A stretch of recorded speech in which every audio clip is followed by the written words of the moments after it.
Hi, thank you for joining Minding Your Stories. This is a lifestyle channel on modern aging. I'm Giselle Michelle.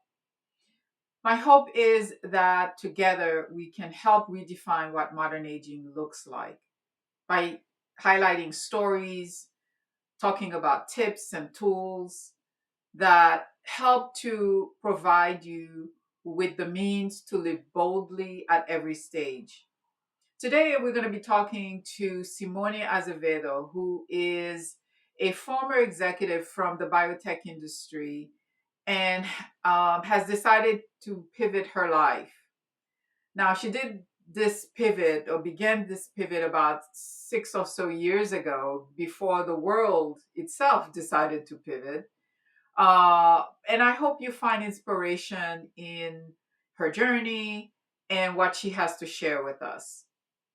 As this is a new channel, I'm hoping that you do what all YouTubers ask you to do, which is what? It's to share, to like, and especially to comment, because I'm hoping that we create and grow a community that serves your needs and as well as the needs of others because we're all in this together, right?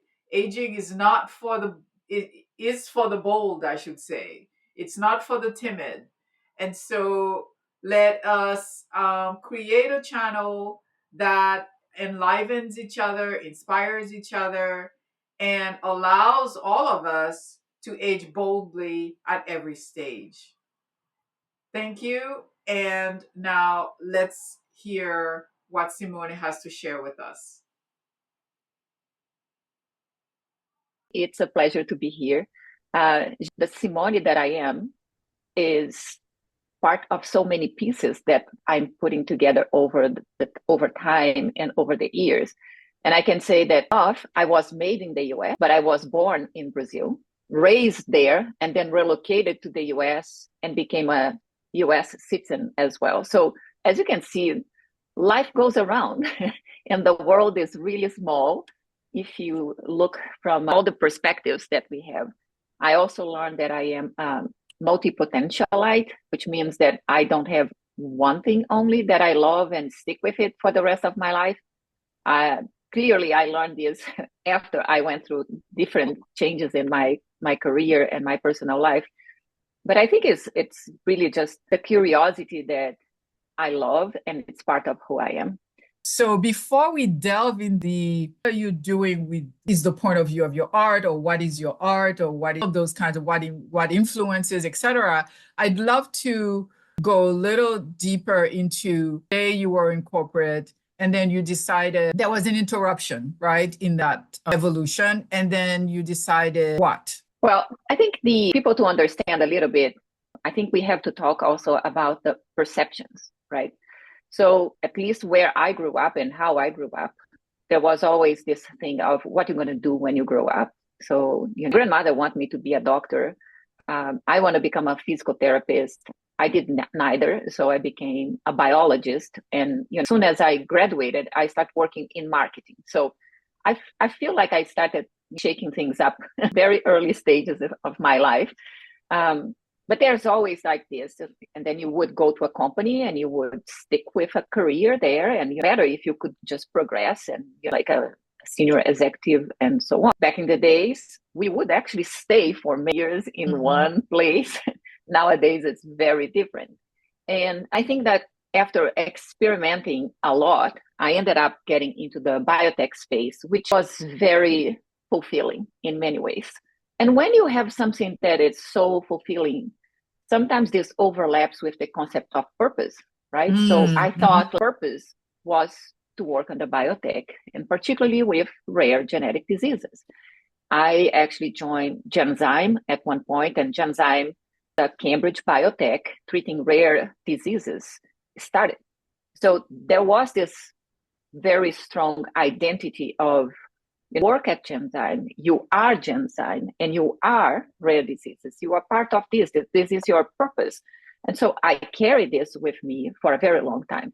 Granted that also as a company, Genzyme had a very strong purpose. And so it was so easy to ride on that wave, right? Mhm. But I also had to see the world differently when we ended up getting acquired. And in 2011, Sanofi acquired Genzyme, and we were from a 10,000 people or 14,000 people company to a 100,000 plus people company. And it was, I think, the first time that I had a conversation actually with one of my assistants, and she said, so you say that we are a number now. And it was kind of right to feel that we become a number and not a person. I felt like I had an identity as Simone, who worked at Genzyme. And suddenly I was employee number, blah, blah, I can't even remember the number. So I think that this started more holes in some of the things that I thought were very solid. And before I knew, years have gone and I was still working there. And then I left to join another startup, was a spin-off of Biogen called BioVerative. And funny enough, a year later, Sanofi acquired the company and I was back where I was. So I was excited. Honestly, the first 6 months after the second acquisition, I was extremely excited. And then I started learning the concept of agreeing and disagreeing better than anything else. Because if I look back to why I left biotech, it was because I started disagreeing more than I could agree with. And I used to say that I lost my purpose. But now I know that my purpose in life has nothing to do with biotech executive.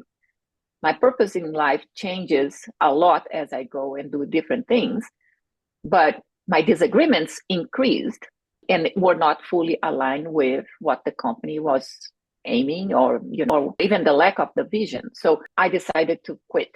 And it was not an easy process. And I spoke and I told him that I was about to quit. And he said, maybe you should think a little bit more. Give yourself another month. I said, Dad, I've been thinking about this for 9 months. I could have had a child by now. So it was done. It was time. And to your point, I absolutely had no plans. I thought that I would take a sabbatical and be an year, and then I would go back. And fast forward, this was 2019. So 5 years and a half later, I did not go back. And I've been doing many different things, as you know. So in the space of not going back, so the 5 years, your disagreement outweighed your agreements. You were fine with the decision to leave. And you didn't necessarily know what next was. But once you were in that space of not knowing, you had to give yourself some clues to figure out what would be next, right? So how did you begin then that next? I would say I did a lot of trial and error, including thinking that I could still play on that same space. So I left, and maybe 2 or 3 months later, I opened a consulting company. And I don't even know exactly why I opened, because as a former boss told me, you should not be a consultant because you care too much. But it was just like a combination of I was exhausted, mentally and emotionally exhausted. I thought that I just needed some vacation. It was not. And I had to give myself time to figure that out. So I tried that. It didn't work. I didn't make any effort to make it work either. So I joined another company, and it was a startup, and they are still doing a phenomenal work in relations in very different ways. And then the pandemic was in the very beginning of the pandemic. And when I had to travel, I started to realize how stressed I was, and that I still need to heal many things that had happened in my life. So I said to them, I'm not traveling. And if I cannot work from home, I'm not working. And pandemic came, it was just easy for me to say, look, you need someone different. And I think you were very happy to just find our own journeys. And back then I was already exploring some ceramics. It's something that I love the concept and had never done ceramics in my life. So I started taking classes, and we'll talk more about ceramics. But at the beginning, I was like this machine producing pieces. But I'll pause this here because I think ceramics has way more to say. But I also ended up getting executive coach, which was this very interesting piece because there was one thing that this particular woman told me that made me think a lot about what we see as easy to manage, right? Because she said to me, Simone, did you give yourself time to grieve? And I was like, what are you talking about? With my career, I didn't lose anyone, right? And she said, but you spent 18 years only in this company or the rare disease space. So you should give time to grieve. And I wrote a letter to me and to the company, which was a very interesting experience because you think that you're going to complain a lot and you're going to blame a lot, but there was so much to be thankful for in whatever direction I would go. But I think the most important event of that phase was also when she asked me to check with my family if they had noticed any change in my life. So I asked my oldest son, who was 23, given or taken, and I said, so do you think that I have changed? And he said, yeah, absolutely. I said, in which way? He said, you are happier. You are smiling more. And now you make me feel part of your life. And that was a shock.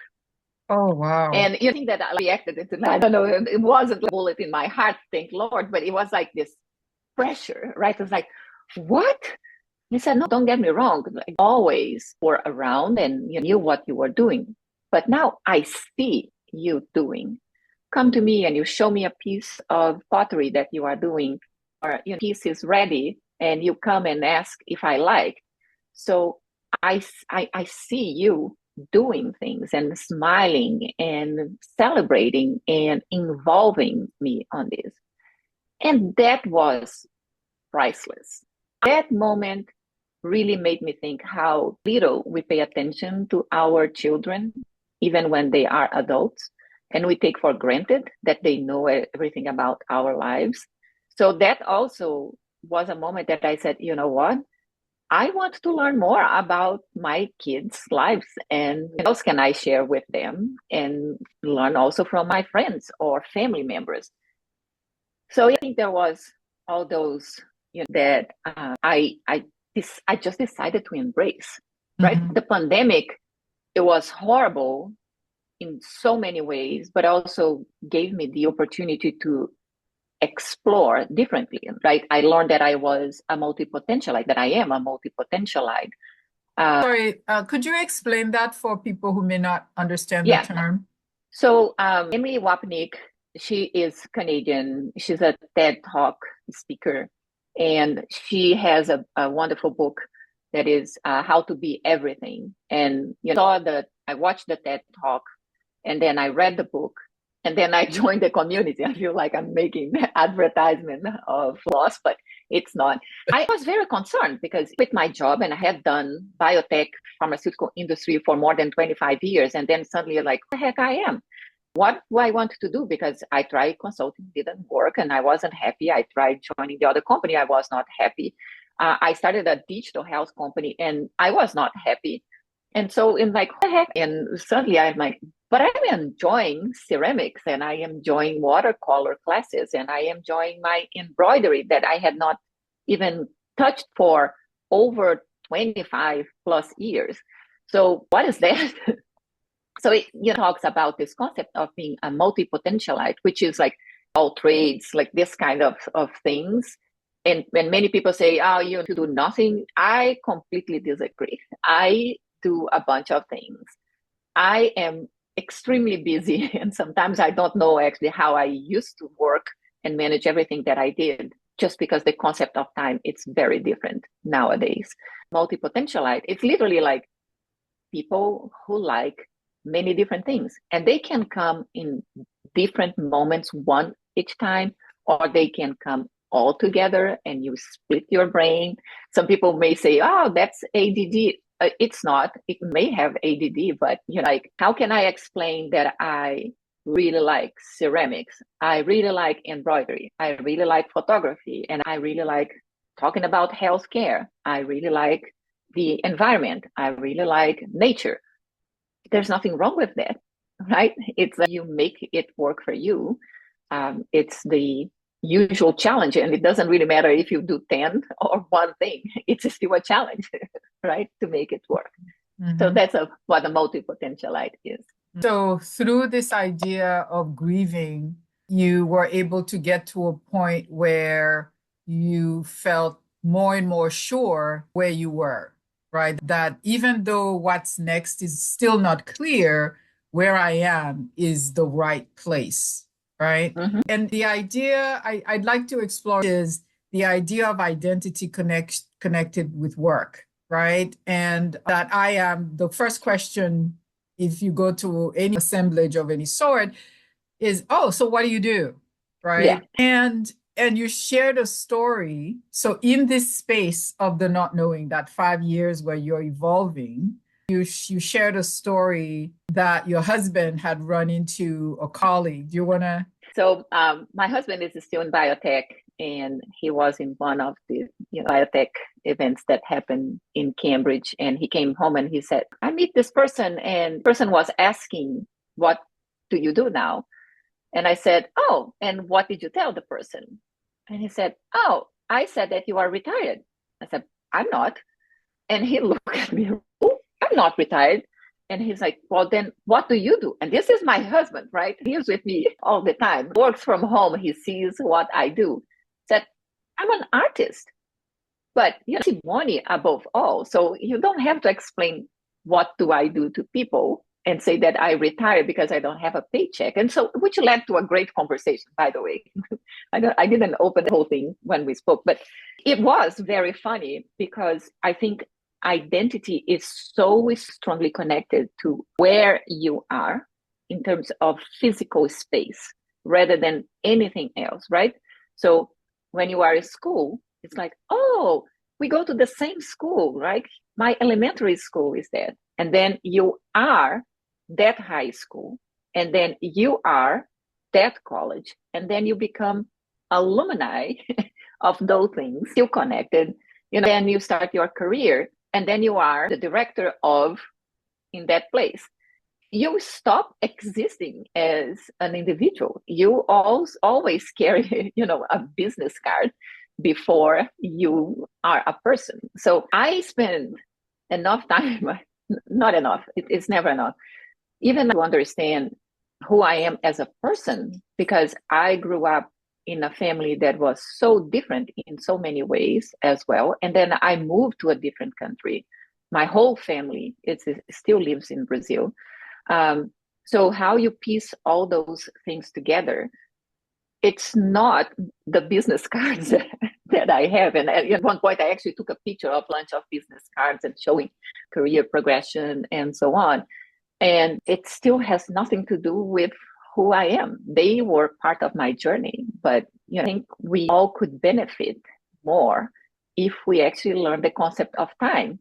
And the concept of time became more important doing ceramics, right?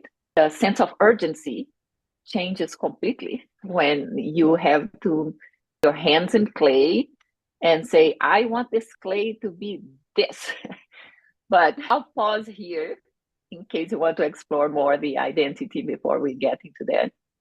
So just to tie it up a little bit for me, one of the things you said to your husband was, so next time you meet someone, if you need to say something, I am Simone, I am an artist, right? You said your name, and then you artist. said you're an artist, right? So your name, now the identity that you're reclaiming is who you are, and then following the thing that you do, right? As opposed to the thing that you do, then who you are, which is of what we've all. It would be funny to see if I go to an event on the biotech space and people who know me come and see me, they will say, oh my goodness, it's great to see you. What you've been up these days? And are all excited. And I say, I'm an artist now. They are like, oh, and they don't know what to do next, right? Is that, are you a successful artist? Are you like your bills? Because there's this stereotype of hungry artists and so on. So people look and think,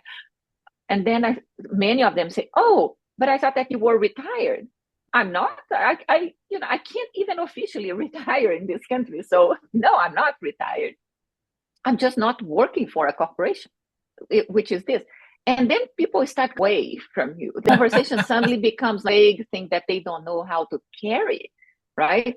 But if they come and start talking about biotech, I still can carry the conversation about biotech. So for me, it's like this moment where I want more people to be able to see and talk about different things, because it becomes a very narrow vision if you only talk about what you do as a work.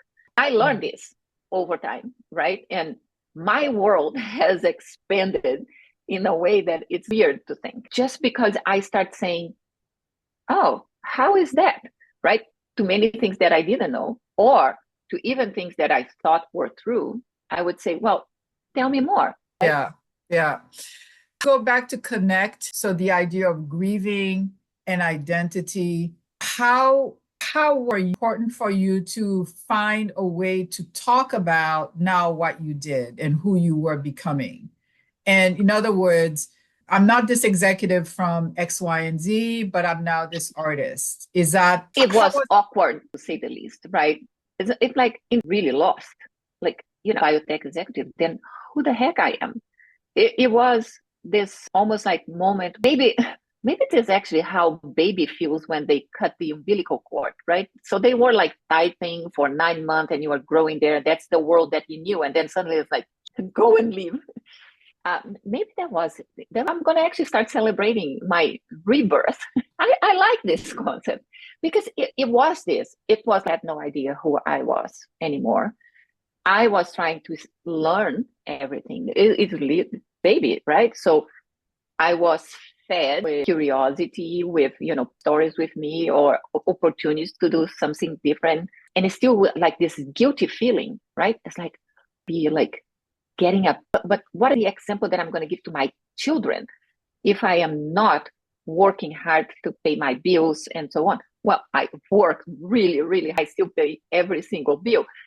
But it's just like this guilt we have, right? Of you don't fit anymore in that scheme, right?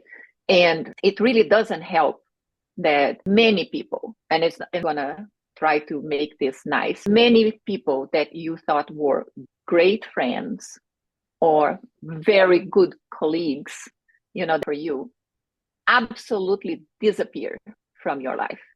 And I get it, right? Life is busy. We all have jobs or children to care for or other problems to solve. And then, at work doesn't exist anymore. That breaks the relationships. And, really helped was something that a very good friend who I met because of work, who had left the company by the time that I was relocated to the US, she said to me, find friends outside work. So I just couldn't even process how that was possible. But that was one of the very first things that she told me. Ellie said to me, make sure that you have friends outside work. And that were the friends that helped me most, or that, that I had outside work. Of course, like I made because of work, and that is still very good friends. But I mean, many people just vanished. That, today I will answer the phone and I will have a conversation with them, because it was important for me to learn those kind of relationships as well, how they evolve, and figuring out who you are when you don't want to go back to do what you were doing. It's a very difficult journey. I don't regret at all. I think it was very much needed. I highly recommend that people do this. Maybe people don't have to do it's so magical in many ways, where you start seeing what really matters to you, and what is important. Here's an easy task to do. Everybody has a smartphone, and we all love taking pictures of everything. Here's an exercise if you want to know what really matters to you. Open your phone, get all the pictures, and start deleting pictures that don't stick. They are not telling you anything. I'm going to tell you, I did this during a flight and I was surprised to see, not because of what I deleted, but because what I kept. And what you keep are the things that actually are very important to you. And you don't even like realize. I start this without thinking, right? I just like, I need more space on my phone. It's like one of these moments that like, oh, I need more space on my phone. To give you an idea, right now, I'm going to check my phone. I have 15,469 pictures. So it's probably time to like, guarantee you that 90% of the pictures I have here are things that matter to me. Of course, I have a duplicate of the same picture because it's like a bunch of pottery stuff that I have and so on. But the really matter, probably 90 to 95% are on my phone. So it's easier to deal with that when it's visual, right? I think like many, much easier when you actually have a visual cue to hold you together. Yeah, I the arm steps. Many people who thought that I had retired, right? They thought, you retired. She's happy. She doesn't have to be concerned about work anymore. So she's fine. Here's the thing. People don't ask, because if they would ask, I probably would say lost or something like this, but they're not really interested in learning about this. It's just like very few, to a kind of vast majority was like, oh, you look great. You are so happy. Or I saw one of your Instagram posts with your pottery. You are doing beautiful things. And that's it. So, you are doing beautiful things, then you are happy, beautiful things. It's life. We are all humans. Yeah. We judge. We even we give ourselves the time to see or to listen or to feel. We just judge. That's it, right? Then we kind of judgment, but what we judge, and we all do, say no, actually don't want to be perfect. This is even part of like how like the name my studio, because I decided that it would be imperfect, right? And the name of your studio is? It's Imperfect Art Studio.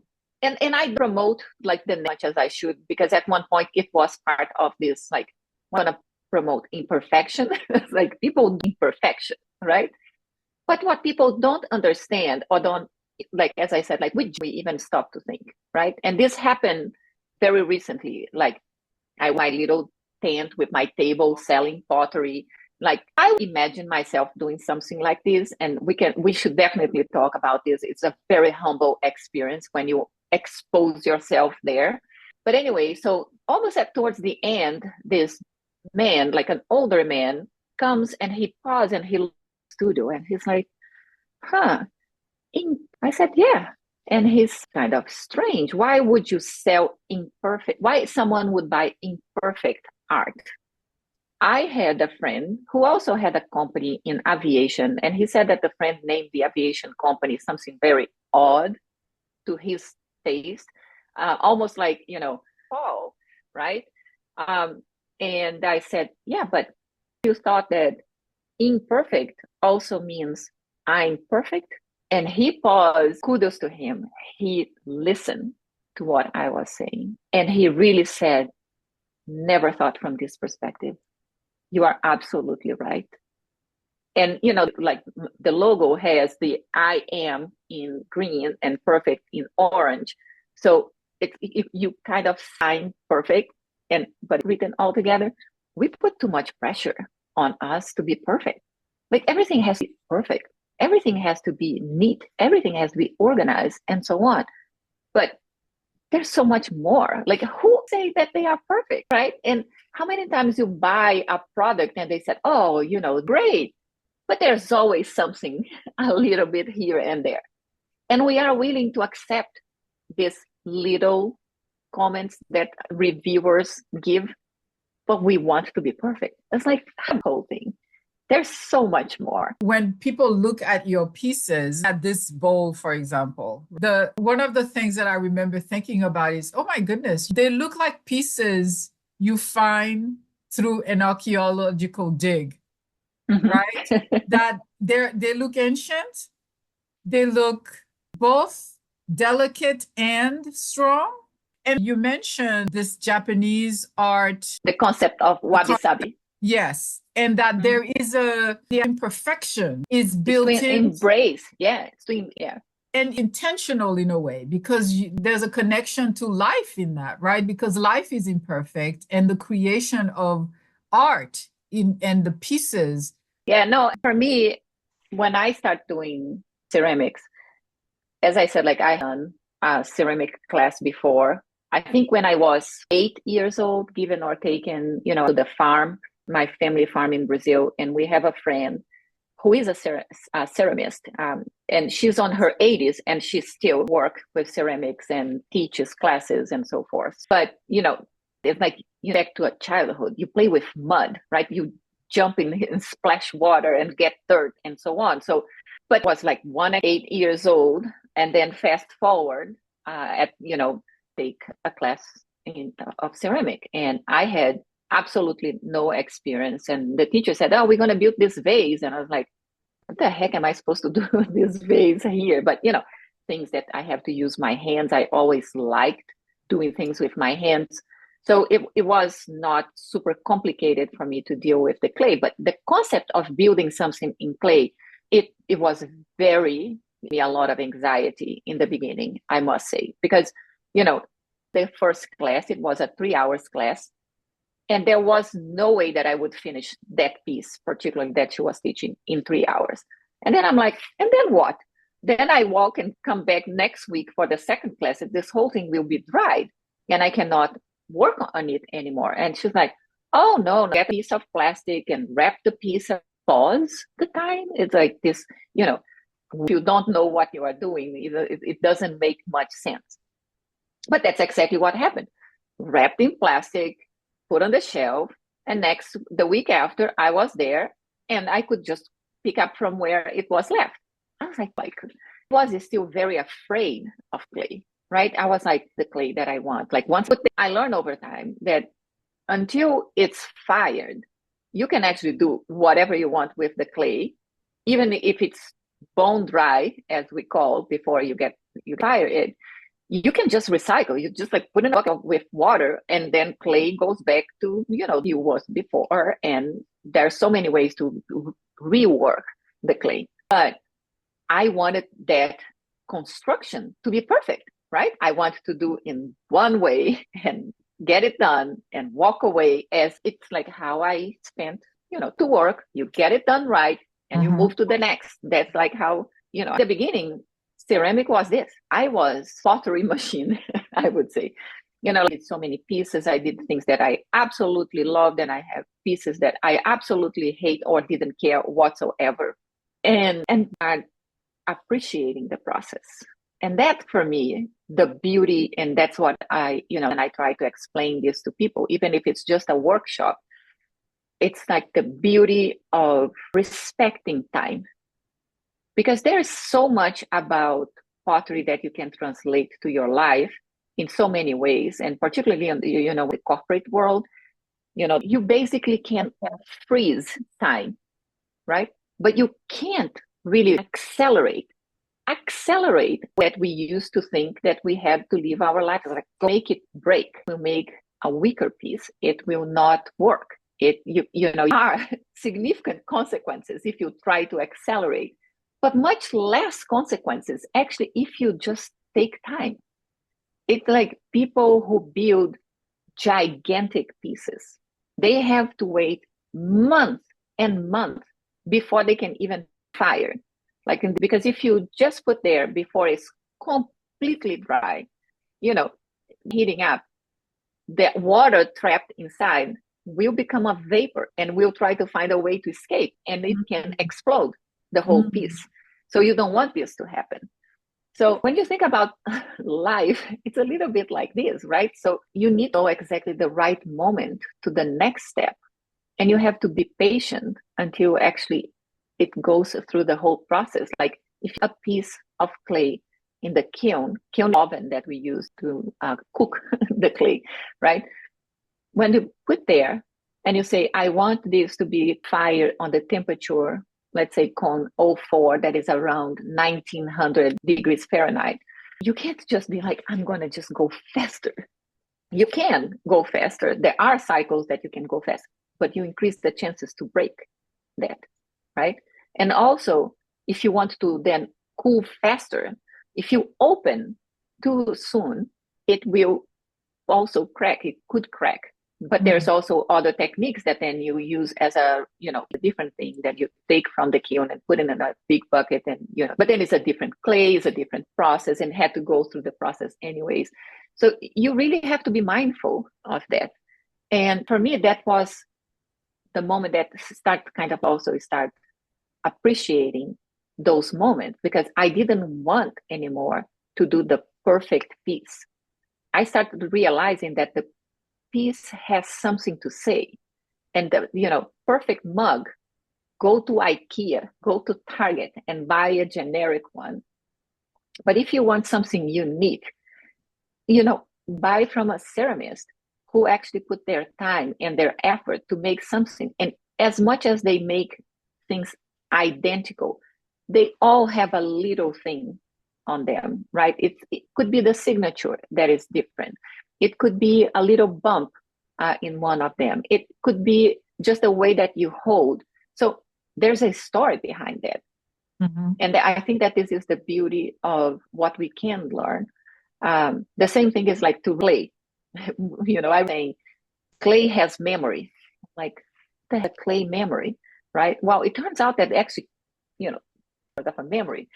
And the way that I explain to my students is like, look, you get a piece of clay, and then you make it, and you want to make a mug, but you really didn't collaborate with the clay very much. And before you know, a bowl or your mug will crack, or your mug, if you really let things happen, your mug will become a plate. It happened to me so many times where I was like, okay, I'm going to bowl today. And before I knew, I was up making a plate. I'm like, where it came from? But and respect the process as well.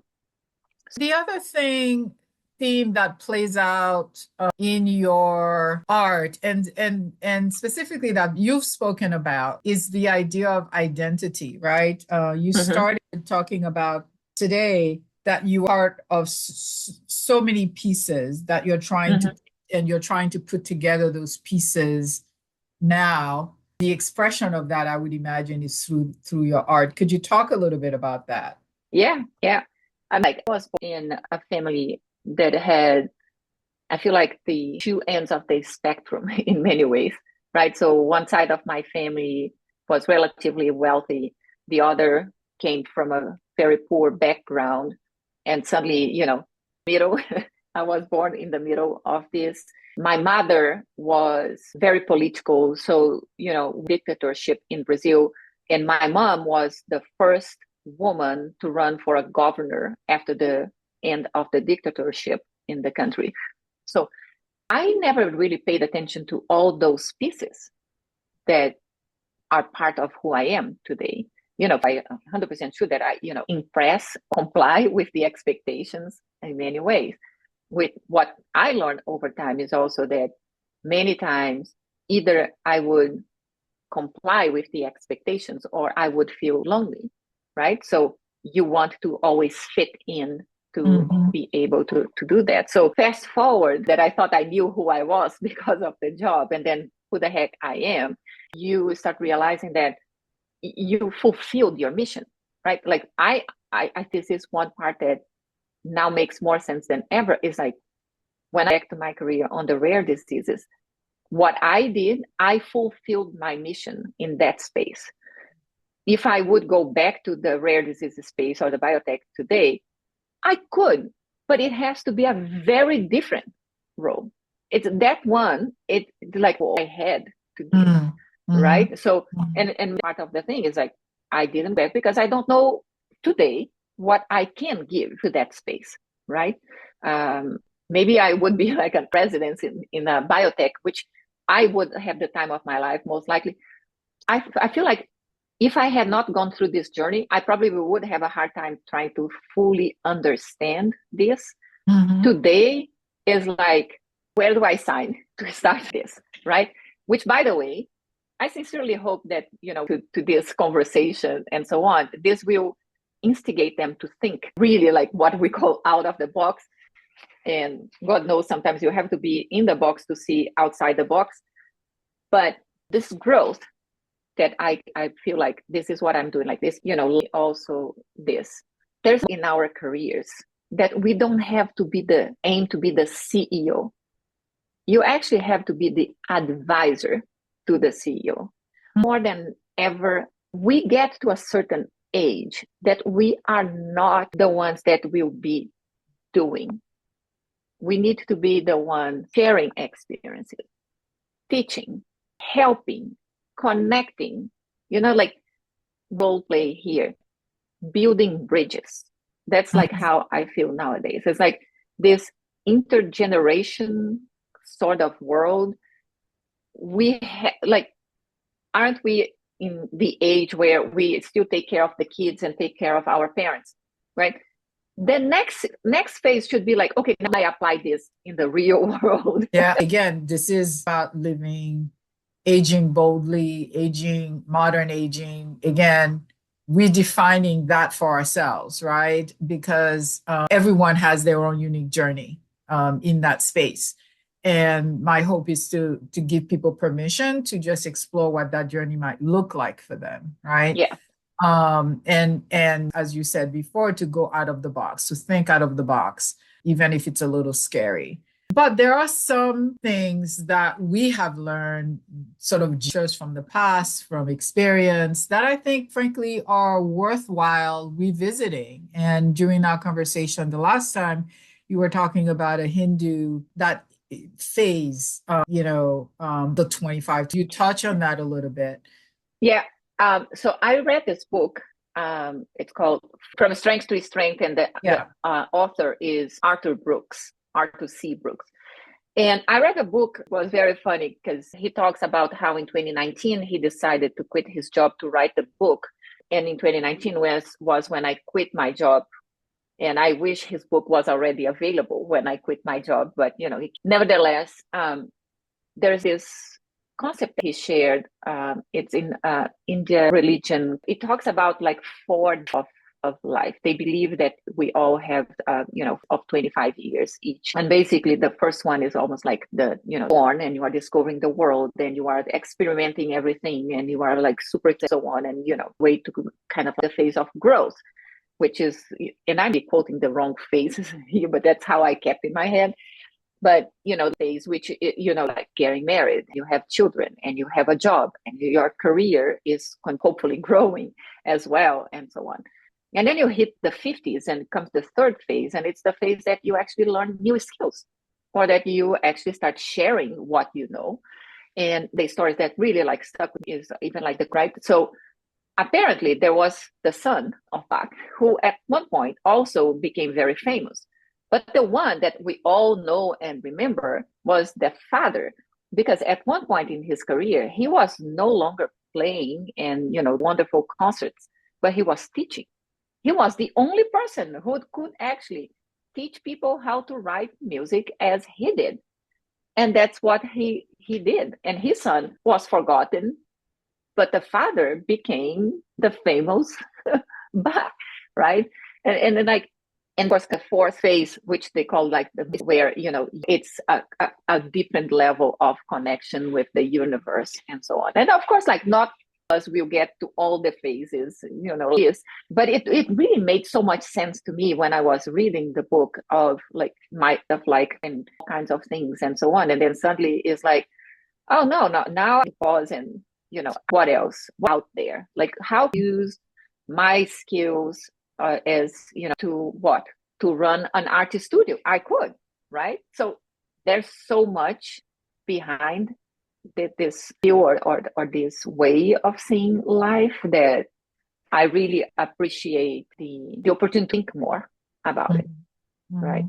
And I think that this is where you learn that you have to be patient, to remember to be patient, but above all, to be kind to yourself. We tend to be harder on ourselves instead of kind to ourselves. And it doesn't really matter hi, you did what you could have done. You lived the way that it was supposed to be lived. We will never be perfect, but again, as we start the journey to the unknown of the 50 plus, because there's a lot that we can still contribute to this world, Yeah. right? And so I want to thank you so much for your time and sharing your story, your wisdom, your of leaning into imperfection. I think going to give people the opportunity to rethink a lot of things and to be kinder to themselves, right? And to rethink some things. I thank you for watching, and please leave your comments. Would love to continue the conversation and add on to it in the comment section. And again, subscribe, share, and like. Until the next time. Thank you very much. Simone, Thank we'll you so talk again. much. Bye Yeah. bye.